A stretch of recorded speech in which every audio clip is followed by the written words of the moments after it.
श्री कृष्ण गोविंद हरे मुरारी, हे नाथ नारायण वासुदेव।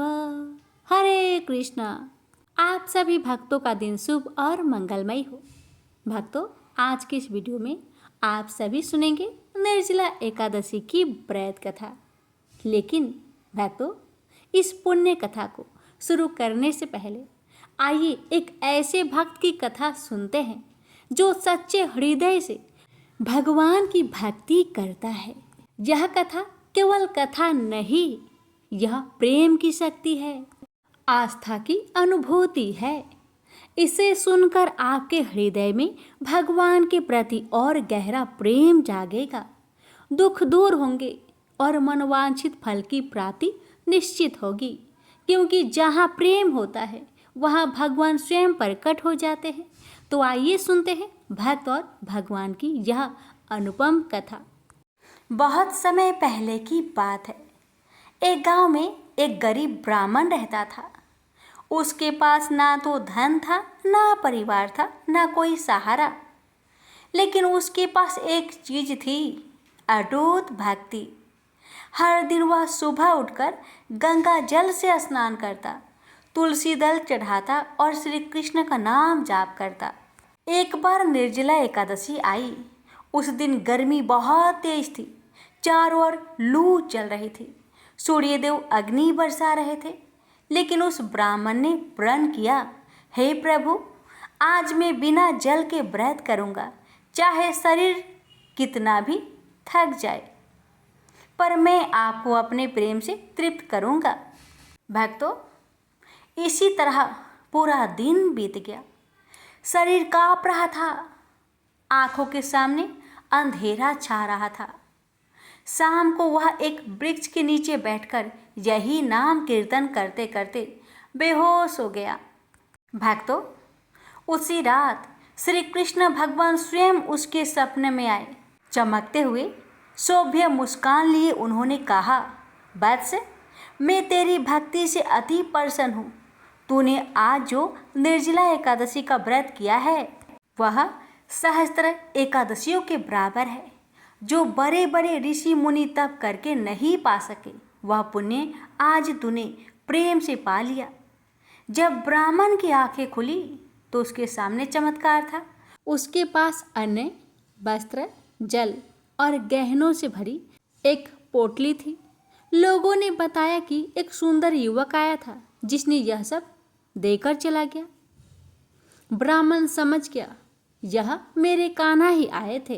भक्तों, इस कथा से हमें ये शिक्षा मिलती है कि निर्जला एकादशी केवल एक व्रत नहीं, यह भगवान को समर्पित एक अनुपम अवसर है। तो आइए बड़े ही श्रद्धा से सुनते हैं पुण्यदायिनी निर्जला एकादशी व्रत कथा। सूत जी ने कहा महर्षि व्यास से कि एक बार भीमसेन ने कहा, हे पितामह, भ्राता युधिष्ठिर, माता कुंती, द्रौपदी, अर्जुन, नकुल और सहदेव आदि एकादशी के दिन व्रत करते हैं और मुझे भी एकादशी के दिन अन्न खाने को मना करते हैं। मैं उनसे कहता हूँ कि भाई, मैं भक्ति पूर्वक भगवान का पूजा कर सकता हूँ और दान भी दे सकता हूँ, लेकिन भूखा नहीं रह सकता। इस पर महर्षि व्यास ने कहा, हे भीमसेन, वे सही कहते हैं। शास्त्रों में वर्णित है कि एकादशी के दिन अन्न नहीं खाना चाहिए। यदि तुम नरक को बुरा और स्वर्ग को अच्छा समझते हो तो प्रत्येक माह की दोनों एकादशियों को अन्न नहीं खाया करो। महर्षि व्यास की बात सुन भीमसेन ने कहा, हे पितामह, मैं आपसे पहले ही कह चुका हूँ कि मैं एक दिन तो क्या, एक समय भी भोजन किए बिना नहीं रह सकता। फिर मेरे लिए पूरे दिन का उपवास करना क्या संभव है? मेरे पेट में अग्नि का वास है जो ज़्यादा अन्न खाने पर ही शांत होती है। यदि मैं कोशिश करूँ तो भी वर्ष में एक एकादशी का व्रत अवश्य कर सकता हूँ। अतः आप मुझे कोई एक ऐसा व्रत बतलाइए जिसके करने से मुझे स्वर्ग की प्राप्ति हो सके। भक्तों, भीमसेन की बातें सुनकर व्यास जी ने कहा, हे पुत्र, बड़े बड़े ऋषि और महर्षियों ने बहुत से शास्त्र आदि बनाए हैं। यदि कलयुग में मनुष्य उनका आचरण करे तो अवश्य ही मुक्ति को प्राप्त होता है। उनमें धन बहुत कम खर्च होता है। उनमें से जो पुराणों का सार है वह यह है कि मनुष्य को दोनों पक्षों की एकादशियों का व्रत करना चाहिए। इससे उन्हें स्वर्ग की प्राप्ति होती है।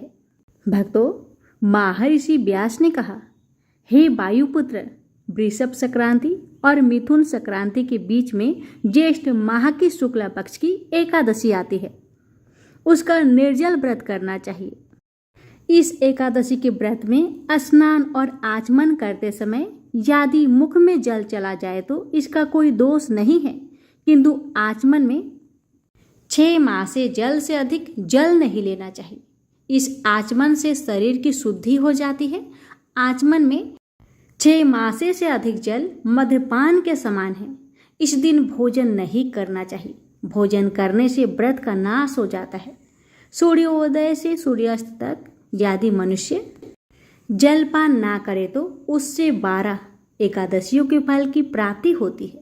द्वादशी के दिन सूर्योदय से पहले ही उठना चाहिए। इसके पश्चात भूखे ब्राह्मण को भोजन कराना चाहिए। तत्पश्चात स्वयं भोजन करना चाहिए। हे भीमसेन, स्वयं भगवान ने मुझसे कहा था कि इस एकादशी का पुण्य सभी तीर्थों और दान के बराबर है। एक दिन निर्जल रहने से मनुष्य पापों से मुक्त हो जाता है। जो मनुष्य निर्जला एकादशी का व्रत करते हैं उन्हें मृत्यु के समय भयानक यमदूत नहीं दिखाई देते, बल्कि भगवान श्री हरि के दूत स्वर्ग से आकर उन्हें पुष्पक विमान पर बैठाकर स्वर्ग को ले जाते हैं। संसार में सबसे उत्तम निर्जला एकादशी का व्रत है। अतः यत्न पूर्वक इस एकादशी का निर्जल व्रत करना चाहिए। इस दिन ओम नमो भगवते वासुदेवाय इस मंत्र का उच्चारण करना चाहिए। इस दिन गौदान करना चाहिए। इस एकादशी को भीमसेनी या पांडव एकादशी भी कहते हैं। निर्जल व्रत करने से पहले भगवान का पूजन करना चाहिए और उनसे प्रार्थना करनी चाहिए कि हे प्रभु, आज मैं निर्जल व्रत करती हूँ। इसके दूसरे दिन भोजन करूँगी। मैं इस व्रत को श्रद्धा पूर्वक करूँगी। मेरे सब पाप नष्ट हो जाए। इस दिन जल से भरा हुआ घड़ा, वस्त्र आदि से ढककर स्वर्ण सहित किसी सुपात्र को दान करना चाहिए। इस व्रत के अंतराल में जो मनुष्य स्नान, तप आदि करते हैं उन्हें करोड़ फल स्वर्ण दान का फल प्राप्त होता है। जो मनुष्य इस दिन यज्ञ, होम आदि करते हैं उसके फल का तो वर्णन भी नहीं किया जा सकता। इस निर्जला एकादशी के व्रत के पुण्य से मनुष्य विष्णु लोक को जाता है। जो मनुष्य इस दिन अन्न खाते हैं उनको चांडाल समझना चाहिए। वे अंत में नरक में जाते हैं।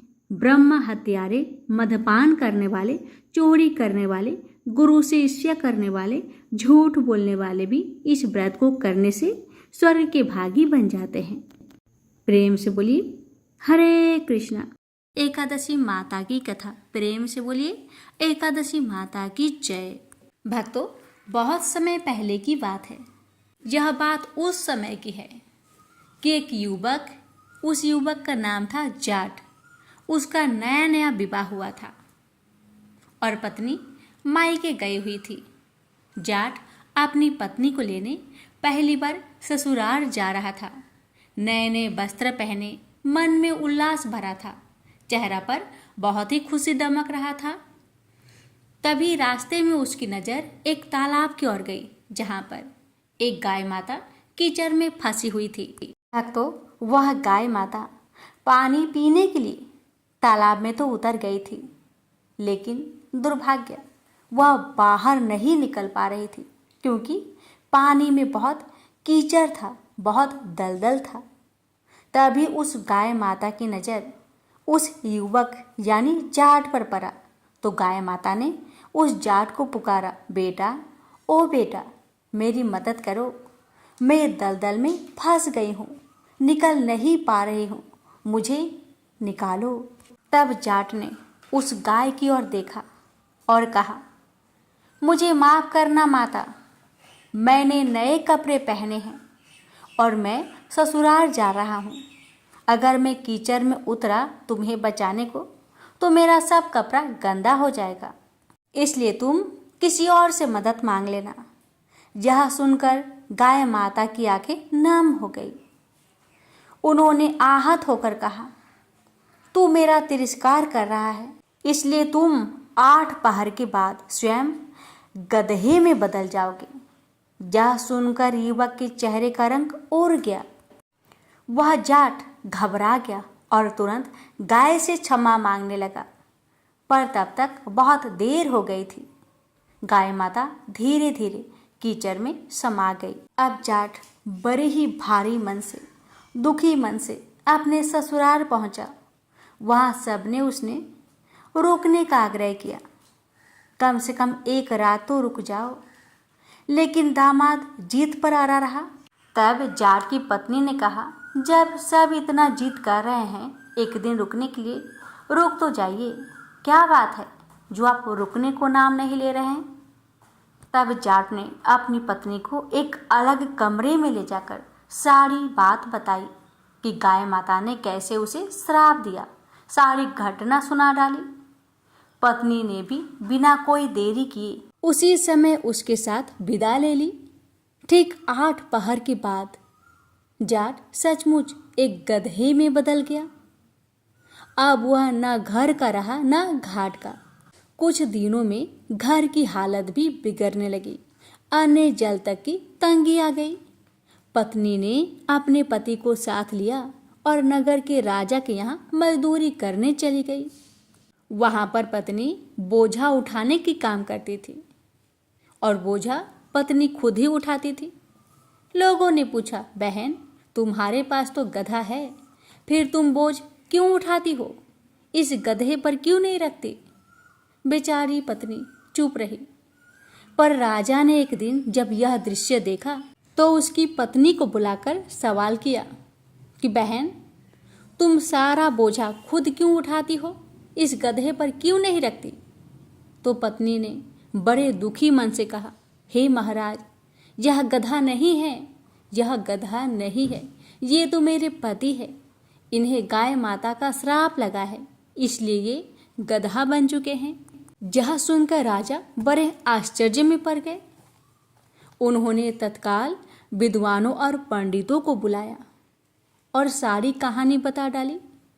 तो पंडितों ने समाधान निकाला और बताया कि जिसने 101 11 यानी 11 एकादशी व्रत 101 बार पूर्ण की हो, उसका पुण्यफल देकर ही यह श्राप हट सकता है।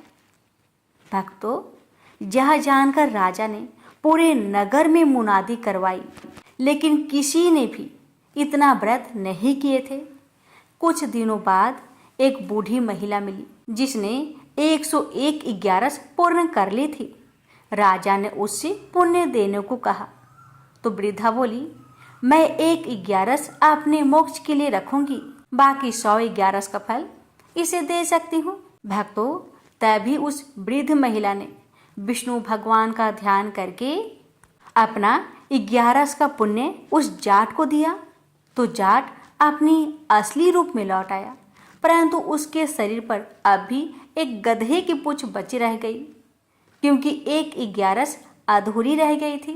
अब भक्तों, उन दोनों पति पत्नी ने निश्चय किया कि वे मिलकर 11 यानी एकादशी का व्रत स्वयं करेंगे, और उन्होंने वैसा ही किया। उनके व्रत के प्रभाव से, विष्णु भगवान की कृपा से उनका वह पूंछ भी गायब हो गया। तो प्रेम से बोलिए विष्णु भगवान की जय, एकादशी माता की जय। तो प्यारे भक्तों, ये थी एकादशी माता की व्रत कथा।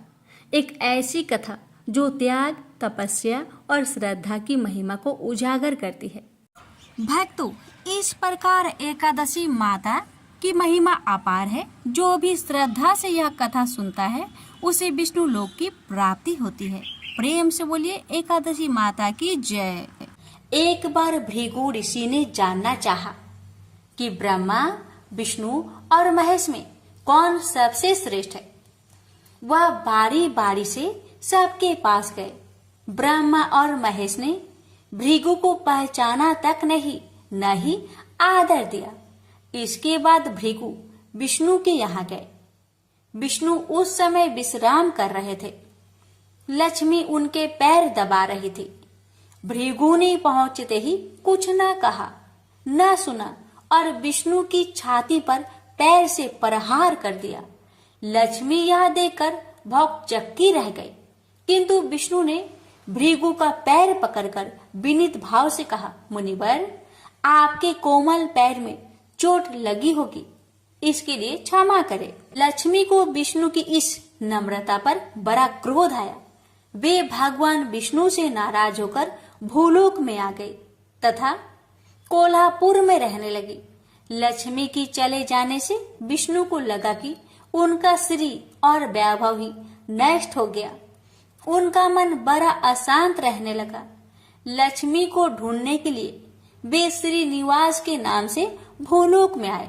घूमते घूमते वे बेक्टाचल में पर्वत क्षेत्र में बकुला माई के आश्रम में पहुंचे। बकुला माई ने उनकी बड़ी आव भगत की और उन्हें आश्रम में ही रहने को कहा। एक दिन जंगल में एक मतवाला हाथी आया। आश्रमवासी डरकर इधर उधर भागने लगे। श्रीनिवास ने यह देखा तो धनुष बाण लेकर हाथी का पीछा किया। हाथी डरकर भागा और घने जंगल में अदृश्य हो गया। श्रीनिवास उसका पीछा करते करते थक गए थे। वे एक सरोवर के किनारे वृक्ष की छाया में लेट गए। उन्हें हल्की सी झपकी आ गई। थोड़ी देर शोर सुनकर वे जागे। देखा 4-6 लड़कियां उन्हें घेर खड़ी है। श्रीनिवास को जागा हुआ देखकर वे टपक कर बोली, यह हमारी राजकुमारी पद्मावती का सुरक्षित उपवन है। यहाँ पुरुषों का आना मना है। तुम यहाँ कैसे और क्यों आए? श्रीनिवास कुछ जवाब दे इससे पहले ही उनकी दृष्टि वृक्ष की ओर से झांकती राजकुमारी की ओर गई। श्रीनिवास पद्मावती को एकटक देखते रह गए। थोड़ा संयत होकर कहा, देवियों, मुझे पता नहीं था। मैं एक शिकार का पीछा करता हुआ यहाँ आया था। थक जाने पर मुझे नींद आ गई थी, क्षमा करें। श्रीनिवास आश्रम में लौट तो आए, किंतु बड़े उदास रहने लगे। एक दिन बकुला माई ने बड़े प्यार से उनकी उदासी का कारण पूछा। श्रीनिवास ने पद्मावती से भेंट होने की सारी कहानी कह सुनाई। फिर कहा, उसके बिना मैं नहीं रह सकता। बकुला माई बोली, ऐसा सपना मत देखो। कहा हुआ प्रतापी चोल नरेश आकाशराज की बेटी, और कहा तुम आश्रम में पलने बाड़े एक कुल गोत्रहीन युवक। श्रीनिवास बोले, माँ, एक उपाय है, तुम मेरा साथ दो तो सब संभव है। बकुला माई ने श्रीनिवास का सच्चा प्यार देखकर हाँ कर दी। श्रीनिवास ज्योतिष जानने वाली औरत का भेष बनाकर राजा आकाश की राजधानी नारायणपुर पहुंचे। उसकी चर्चा सुन पद्मावती ने भी उस औरत को महल में बुलाकर अपना हाथ दिखाया। राजकुमारी की हस्तरेखा देखकर वह बोली, राजकुमारी, कुछ दिन पहले तुम्हारी भेंट तुम्हारे सुरक्षित उद्यान में किसी युवक से हुई थी। तुम दोनों की दृष्टि मिली थी। उस युवक से तुम्हारी शादी का योग बनता है। पद्मावती की माँ धारणा देवी ने पूछा, यह कैसे हो सकता है? ज्योतिषी औरत बोली, ऐसा ही योग है। ग्रह कहते हैं कोई औरत अपने बेटे के लिए आपकी बेटी मांगने स्वयं आएगी। 2 दिन बाद सचमुच ही बकुला माई एक तपस्विनी का भेष में राजमहल में आई। उसने अपने युवा बेटे के साथ पद्मावती का विवाह की चर्चा की। राजा आकाश ने बकुला माई को पहचान लिया। उन्होंने पूछा, वह युवक कौन है? बकुला माई बोली, उसका नाम श्रीनिवास है। वह चंद्र वंश में पैदा हुआ है। मेरे आश्रम में रह रहा है। मुझे माँ की तरह मानता है। राजा आकाश ने कुछ सोचकर उत्तर देने के लिए कहा। बकुला माई के चले जाने पर आकाश ने राज पुरोहित को बुलाकर सारी बात बताई। राज पुरोहित ने गणना की, फिर अपनी सहमति देते हुए कहा, महाराज, श्रीनिवास में विष्णु जैसा देवगुण है। लक्ष्मी जैसी आपकी बेटी के लिए यह बड़ा सुयोग है। राजा आकाश ने तुरंत बकुला माई के यहाँ अपनी स्वीकृति के साथ विवाह की लग्न पत्रिका भेज दी। बकुला माई अब चिंतित हो उठी।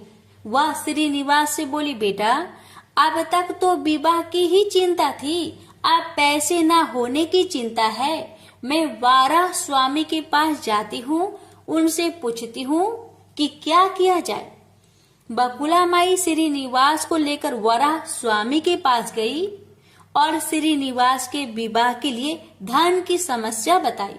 तो वराह स्वामी ने 8 दिक्पालों इंद्र, कुबेर, ब्रह्मा, शंकर आदि देवताओं को अपने आश्रम में बुलवाया। फिर श्रीनिवास को बुलवाकर कहा, तुम स्वयं इन्हें अपनी समस्या बताओ। श्रीनिवास ने देवताओं से कहा, मैं चोल नरेश राजा आकाश की बेटी पद्मावती से विवाह करना चाहता हूँ। मेरी हैसियत राजा के अनुरूप नहीं है, मेरे पास धन नहीं है, मैं क्या करूँ। इंद्र ने देवताओं के कोषाध्यक्ष कुबेर से कहा, कुबेर, इस काम के लिए तुम श्रीनिवास को ऋण दो। कुबेर ने कहा, ऋण तो मैं दे दूंगा, पर उसे यह वापस कब और कैसे करेंगे, इसका निर्णय होना चाहिए।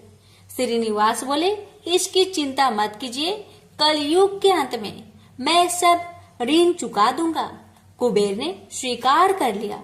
सब देवताओं की साक्षी में श्रीनिवास ने ऋण पत्र लिख दिया। उस धन से श्रीनिवास और पद्मावती का विवाह बड़ी धूमधाम से हुआ। तभी नारद ने कोल्हापुर जाकर लक्ष्मी को बताया, विष्णु ने श्रीनिवास के रूप में पद्मावती से विवाह कर लिया है। दोनों वेंकटाचलम पर्वत पर रह रहे हैं। यह सुनकर लक्ष्मी को बड़ा दुख हुआ। वह सीधे वेंकटाचलम पहुंची, विष्णु की सेवा में लगी, पद्मावती को भला बुरा कहने लगी। श्रीनिवास विष्णु रूप मेरे पति हैं, तुमने इनके साथ विवाह क्यों किया। दोनों में वाक युद्ध होने लगा तो श्रीनिवास को बड़ा दुख हुआ। वे पीछे हटे और पत्थर की मूर्ति के रूप में बदल गए। जब दोनों देवियों ने यह देखा तो उन्हें बड़ा दुख हुआ कि श्रीनिवास तो अब किसी के न रहे। इतने में शीला विग्रह से आवाज आई, देवियों, अब मैं इस पत्थर पर वेंकटेश्वर स्वामी के नाम से अपने भक्तों का अभिष्ट पूरा करता रहूंगा। उनसे प्राप्त चढ़ावे के धन द्वारा कुबेर के कर्ज का ब्याज चुकाता रहूंगा। इसलिए तुम दोनों मेरे लिए आपस में झगड़ा मत करो। शीला विग्रह से यह बानी सुनते ही लक्ष्मी और पद्मावती दोनों ने सिर झुका लिया।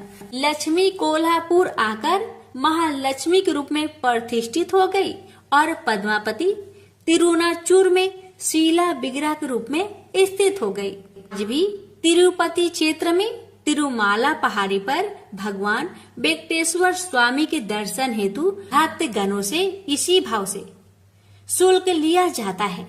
उनकी पूजा पुष्प मिष्ठान आदि से ना होकर धन द्रव्य से होती है। इसी धन से भगवान श्रीनिवास वेंकटेश्वर स्वामी कुबेर का कर्ज चुका रहे हैं। प्रेम से बोलिए जय श्री हरि। हे लक्ष्मी नारायण, आपकी कथा कहने वाले, सुनने वाले, हुक्कार भरने वाले सभी भक्तों पर आपने कृपा सदा सर्वदा बनाए रखेगा। तो प्रेम से बोलिए लक्ष्मी नारायण भगवान की जय। भोला भक्त की एकादशी व्रत कथा। बहुत साल पहले की बात है। भोला भाला युवक था। आनंद दिन भर कोई काम नहीं करता, बस खाता ही रहता और सोए रहता। घर वालों ने कहा, चलो जाओ निकलो घर से, कोई काम धाम करते नहीं हो, बस पड़े रहते हो। वह घर से निकलकर यूं ही भटकते हुए एक आश्रम पहुंचा। वहां उसने देखा कि एक गुरुजी हैं। उनके शिष्य कोई काम नहीं करते, बस मंदिर की पूजा करते हैं। उसने मन में सोचा, यह बढ़िया है, कोई काम धाम नहीं, बस पूजा ही तो करना है। गुरुजी के पास जाकर पूछा, क्या मैं यहाँ रह सकता हूँ? गुरुजी बोले, हाँ हाँ, क्यों नहीं, लेकिन मैं कोई काम नहीं कर सकता हूँ। गुरुजी बोले, कोई काम नहीं करना है, बस पूजा करना होगा। आनंद बोला, ठीक है, वह तो मैं कर लूँगा। अब आनंद महाराज आश्रम में रहने लगे। ना कोई काम ना कोई धाम, बस सारा दिन खाते रहो और प्रभु भक्ति में भजन गाते रहो। महीना भर हो गया। फिर एक दिन आई एकादशी। उसने रसोई में जाकर देखा, खाने की कोई तैयारी नहीं। उसने गुरुजी से पूछा, आज खाना नहीं बनेगा क्या? गुरुजी ने कहा, नहीं, आज तो एकादशी है, तुम्हारा भी उपवास है। उसने कहा, नहीं, अगर हमने उपवास कर लिया तो कल का दिन हम नहीं देख पाएंगे। हम नहीं कर सकते उपवास, हमें तो भूख लगती है। आपने पहले क्यों नहीं बताया? गुरुजी ने कहा, ठीक है, तुम ना करो उपवास, पर खाना भी तुम्हारे लिए कोई और नहीं बनाएगा, तुम खुद बना लो। बेचारा मरता क्या ना करता। गया रसोई में। गुरुजी फिर आए। देखो, अगर तुम खाना बना लो तो राम जी को भोग जरूर लगा लेना और नदी के उस पार जाकर बना लो रसोई। ठीक है। लकड़ी, आटा, तेल, घी, सब्जी लेकर आनंद महाराज चले गए। जैसा तैसा खाना भी बनाया। खाने लगा तो याद आया, गुरुजी ने कहा था कि राम जी को भोग लगाना है। लगा भजन गाने, आओ मेरे राम जी भोग लगाओ जी, प्रभु राम आइए, श्री राम आइए, मेरे भोजन का भोग लगाइए। कोई ना आया तो बेचैन हो गया कि यहाँ तो भूख लग रही है और राम जी आ ही नहीं रहे। भोला मानस जानता नहीं था कि प्रभु साक्षात तो आएंगे नहीं, पर गुरुजी की बात मानना जरूरी है। फिर उसने कहा, देखो प्रभु राम जी, मैं समझ गया कि आप क्यों नहीं आ रहे हैं। मैंने रूखा सूखा बनाया है और आपको तरमाल खाने की आदत है, इसलिए नहीं आ रहे हैं। ऐसी बात है तो सुनो प्रभु जी, आज वहाँ भी कुछ नहीं बना है, सबको एकादशी है, खाना हो तो यह भोग ही खा लो। श्री राम अपने भक्त की सरलता पर बड़े मुस्कुराए और माता सीता के साथ प्रकट हो गए। भक्त असमंजस में। गुरुजी ने तो कहा था कि राम जी आएंगे, पर यहाँ तो माता सीता भी आई है और मैंने तो भोजन बस 2 लोगों का बनाया है। चलो कोई बात नहीं, आज इन्हें ही खिला देते हैं। बोला, प्रभु मैं भूखा रह गया, लेकिन मुझे आप दोनों को देखकर बड़ा अच्छा लग रहा है। लेकिन अगली एकादशी पर ऐसा ना करना, पहले बता देना कि आप कितने जन आ रहे हो, और हाँ, थोड़ा जल्दी आ जाना। राम जी उसकी बात पर बड़े मुंदित हुए। प्रसाद ग्रहण कर चले गए। अगली एकादशी तक यह भोला मानस सब भूल गया। उसे लगा प्रभु ऐसे ही आते होंगे और प्रसाद ग्रहण करते होंगे। फिर एकादशी आई। गुरुजी से कहा, मैं चला अपना खाना बनाने, पर गुरुजी थोड़ा ज़्यादा अनाज लगेगा, वहाँ 2 लोग आते हैं। गुरुजी मुस्कुराए, भूख के मारे बावला है, ठीक है ले जा और अनाज ले जा। आपकी बार उसने 3 लोगों का खाना बनाया। फिर गुहार लगाई, प्रभु राम आइए, सीता राम आइए, मेरे भोजन का भोग लगाइए। प्रभु की महिमा भी निराली है। भक्त के साथ कौतुक करने में उनको बड़ा ही मजा आता है। इस बार वे अपने भाई लक्ष्मण, भरत, शत्रुघ्न और हनुमान जी को लेकर आ गए। भक्त को चक्कर आ गया। यह क्या हुआ? एक का भोजन बनाया तो 2 आए। आज 2 का खाना ज्यादा बनाया तो पूरा खानदान आ गया। लगता है आज भी भूखा ही रहना पड़ेगा। सबका भोजन लगाया और बैठे बैठे देखता रहा। अनजाने ही उसकी भी एकादशी हो गई। फिर अगली एकादशी आने से पहले गुरुजी से कहा, गुरुजी, ये आपके प्रभु राम जी अकेले क्यों नहीं आते? हर बार कितने सारे लोग ले आते हैं। इस बार अनाज ज्यादा देना। गुरुजी को लगा कहीं यह अनाज बेचता तो नहीं, देखना पड़ेगा जाकर। भंडार में कहा, इसे जितना अनाज चाहिए दे दो और छुप कर उसे देखने चल पड़े। इस बार आनंद ने सोचा, खाना पहले नहीं बनाऊंगा, पता नहीं कितने लोग आ जाए, पहले बुला लेता हूँ फिर बनाता हूँ। फिर टेर लगाई, प्रभु राम आइए, श्री राम आइए, मेरे भोजन का भोग लगाइए। सारा राम दरबार मौजूद। इस बार तो हनुमान जी भी साथ आए, लेकिन ये क्या, प्रसाद तो तैयार ही नहीं है। भक्त ठहरा भोला भाला, बोला, प्रभु इस बार मैंने खाना नहीं बनाया। प्रभु ने पूछा, क्यों? बोला, मुझे मिलेगा तो है नहीं, फिर क्या फायदा बनाने का, आप ही बना लो और खुद ही खा लो। राम जी मुस्कुराए, सीता माता भी गदगद हो गई उसके मासूम जवाब से। लक्ष्मण जी बोले, क्या करे प्रभु? प्रभु बोले, भक्त की इच्छा है, पूरी तो करनी पड़ेगी, चलो लग जाओ काम से। लक्ष्मण जी ने लकड़ी उठाई, माता सीता आटा सानने लगी। भक्त एक तरफ बैठकर देखता रहा। माता सीता रसोई बना रही थी तो कई ऋषि मुनि, यक्ष, गंधर्व प्रसाद लेने आने लगे। इधर गुरुजी ने देखा खाना तो बना नहीं, भक्त एक कोने में बैठा है। पूछा, बेटा क्या बात है, खाना क्यों नहीं बनाया? बोला, अच्छा किया गुरुजी आप आ गए, देखिए कितने लोग आते हैं प्रभु के साथ। गुरुजी बोले, मुझे तो कुछ नहीं दिख रहा तुम्हारे और अनाज के सिवा। भक्त ने माथा पकड़ लिया, एक तो इतनी मेहनत करवाते हैं प्रभु, भूखा भी रखते हैं और ऊपर से गुरुजी को दिख भी नहीं रहे, यह और बड़ी मुसीबत है। प्रभु से कहा, आप गुरुजी को क्यों नहीं दिख रहे हैं? प्रभु बोले, मैं उन्हें नहीं दिख सकता। भक्त बोला, क्यों? वो तो बड़े पंडित है, ज्ञानी है, विद्वान है, उन्हें तो बहुत कुछ आता है, उनको क्यों नहीं दिखते आप? प्रभु बोले, माना कि उनको सब आता है, पर वे सरल नहीं है तुम्हारी तरह, इसलिए उनको नहीं दिख सकता। आनंद ने गुरुजी से कहा, गुरुजी प्रभु कह रहे हैं आप सरल नहीं है, इसलिए आपको नहीं दिखेंगे। गुरुजी रोने लगे, वाकई मैंने सब कुछ पाया पर सरलता नहीं पा सका तुम्हारी तरह, और प्रभु तो मन की सरलता से ही मिलते हैं। प्रभु प्रकट हो गए और गुरुजी को भी दर्शन दिए। इस तरह एक भक्त के कहने पर प्रभु ने रसोई भी बनाई। प्रेम से बोलिए सीताराम की जय, लक्ष्मी नारायण की जय।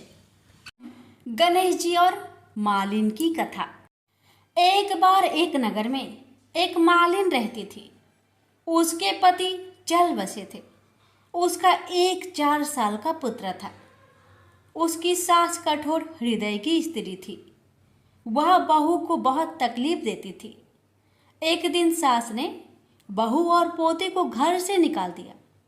वे दोनों रोते हुए चलते चलते एक जंगल में जा पहुंचे। वहां एक बड़े पेड़ के नीचे बैठ गए। वहां से थोड़ी दूर पर एक गणेश जी का मंदिर था। वहां बहुत लोग गणेश जी के दर्शन करने आते थे। दर्शन करके गणेश जी को प्रसाद चढ़ाते, फिर वह प्रसाद सबको बांट देते थे। इस प्रसाद से माँ बेटे का गुजारा होने लगा। दोनों गणेश जी की पूजा पाठ में लग गए। एक दिन उन्होंने सोचा, क्यों ना हम भी जंगल से फूल लाकर बेचे। वे रोज जंगल से फूल लाकर उसकी माला बनाकर बेचने लगे। साथ में पूजा की सामग्री और प्रसाद भी बेचने लगे। इससे उनको आमदनी होने लगी। गणेश जी की कृपा से आमदनी बढ़ने लगी। जल्द ही उन्होंने एक मकान और एक दुकान बना लिया। एक राजा की लड़की मंदिर में रोज पूजा करने आती थी। मालिन के बेटे को देखकर राजकुमारी उस पर मोहित हो गई और उससे विवाह करने की सोचने लगी। उसने अपनी भाभी से अपने मन की बात कही। भाभी अनुभवी थी। उसने कहा, ये तो मालिन का बेटा है और तुम एक राजा की बेटी हो। यदि तुमने उससे विवाह किया तो तुम्हारी बहुत बेइज्जती होगी। पर राजकुमारी अपनी बात पर अड़ी रही। उसने कहा, मैंने तो प्रतिज्ञा कर ली है कि उसी से विवाह करूंगी। भाभी ने घर जाकर सारी बात राजा को बता दी। राजा ने मना नहीं किया और विवाह के लिए तैयार हो गए। उन्होंने बड़े धूमधाम से बेटी का विवाह मालिन के बेटे के साथ कर दिया। मालिन ने सबसे पहले बेटे बहू को गणेश जी के मंदिर में ले जाकर पूजा पाठ करवाया और गणेश जी का आशीर्वाद दिलवाया। इसके बाद पूरे नगर में यह बात फैल गई कि गणेश जी की पूजा करने से सब दुख कष्ट दूर हो जाते हैं। यह बात सुनते ही नगर के सभी लोग मंदिर आने लगे। मालिन और उसके बेटे की बिक्री और बढ़ गई। उधर उसकी सास के बुरे दिन आ गए। अन्नदाता उससे रूठ गई और वह भूखे मरने लगी। एक दिन वह रोती धोती उसी गणेश जी के मंदिर में आ पहुंची। वह मालिन के बेटे से बोली, मैं भूखी हूँ, मुझे रोटी कपड़ा दे देना, इसके बदले मैं तुम्हारे सारे काम कर दूंगी। लड़के को दया आ गई और उसे काम पर रख लिया। उसने अपनी दादी को नहीं पहचाना। जब मालिन घर आई तो उसने सास को पहचान लिया। वह सास से बोली, सासू जी आप यहाँ कैसे? सास ने पोते की तरफ इशारा करके कहा, मेरी इस सेठ के यहाँ नौकरी लग गई है। बहू बोली, यह आपका पोता है और यह घर भी आपका ही है, यह दुकान भी आपका ही है। जब आपने हमें घर से निकाला तब गणेश जी ने हमारी रक्षा की। बहू की बात सुनकर सास बोली, मेरी करनी मैंने भोग ली। बहू बोली, सासू जी अब आप हमारे यहाँ रहो और पोते का सुख देखो। हे गणेश जी महाराज, जैसा सुख आपने मालिन को दिया वैसा ही सुख सबको देना। प्रेम से बोलिए गणेश भगवान की जय। लापसी तपसी की कथा। एक लापसी था, एक तपसी था। तपसी हमेशा भगवान की तपस्या में लीन रहता था। लापसी रोजाना 1.25 सेर की लापसी बनाकर भगवान का भोग लगाकर जीम लेता था। एक दिन दोनों लड़ने लगे। लापसी बोला, मैं रोज भगवान की तपस्या करता हूँ इसलिए मैं बड़ा हूँ। लापसी बोला कि मैं रोज भगवान को 1.25 सेर लापसी का भोग लगाता हूँ इसलिए मैं बड़ा हूँ। नारद जी वहाँ से गुजर रहे थे। दोनों को लड़ता देखकर उनसे पूछा कि क्यों तुम लड़ रहे हो? लापसी ने खुद को बड़ा होने का कारण बताया और तपसी ने अपना कारण बताया। नारद जी बोले, तुम्हारा फैसला मैं कर दूंगा। दूसरे दिन लापसी और तपसी नहाकर अपनी रोज की भक्ति करने आए तो नारद जी ने छुपकर 1.25 करोड़ की एक अंगूठी उन दोनों के आगे रख दी। तपसी की नजर जब अंगूठी पर पड़ी तो उसने चुपचाप अंगूठी उठाकर अपने नीचे दबा ली। लापसी की नजर अंगूठी पर पड़ी लेकिन उसने ध्यान नहीं दिया। भगवान को भोग लगाकर लापसी खाने लगा। नारद जी सामने आए तो दोनों ने पूछा कि कौन बड़ा? तो नारद जी ने तपसी को खड़ा होने को कहा। वो खड़ा हुआ तो उसके नीचे दबी अंगूठी दिखाई पड़ी। नारद जी ने तपसी से कहा, तपस्या करने के बाद भी तुम्हारी चोरी करने की आदत नहीं गई, इसलिए लापसी बड़ा है और तुम्हें तुम्हारी तपस्या का कोई भी फल नहीं मिलेगा। तपसी शर्मिंदा होकर माफी मांगने लगा। उसने नारद जी से पूछा, मुझे मेरी तपस्या का फल कैसे मिलेगा?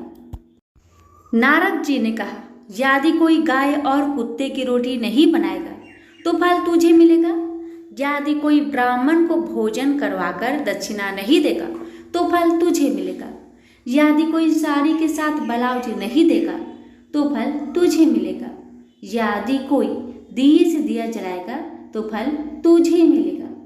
यदि कोई सारी कहानी सुने लेकिन तुम्हारी कहानी नहीं सुने तो फल तुझे मिलेगा। उसी दिन से हर व्रत कथा कहानी के साथ लापसी तापसी की कहानी भी सुनी और कही जाती है। प्रेम से बोलिए लक्ष्मी नारायण की जय।